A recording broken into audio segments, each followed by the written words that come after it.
Hello everyone, আজ সোমবার ছিল, তাই আমি আর দুষ্টু বেরিয়েছি বেলপাতা তুলতে। দুষ্টু ঠাম্মা বাড়িতেই নেই, তাই আমার বেলপাতা তুলতে বেরোতে হলো। না হলে আমি খুব একটা বেরোই না।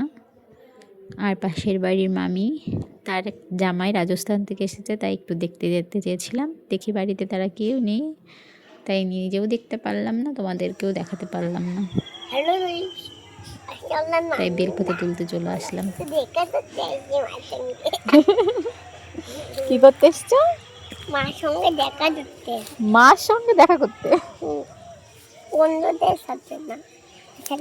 আমি কিছুটা এদিকে আসো, বেলপাতা তুলে খেজুরের কাটা নিয়েছি, আর পাশে কাকিমা আর দুটো বেলপাতা দিল, তাই নিয়ে বাড়ি চলে দেখ, আসলাম। আমি তোমার চেয়ে ভালো বেলপাতা পেয়েছি করতে করতে।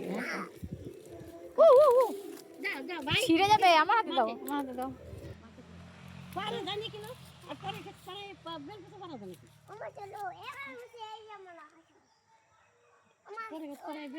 চলো বাড়ি চলো।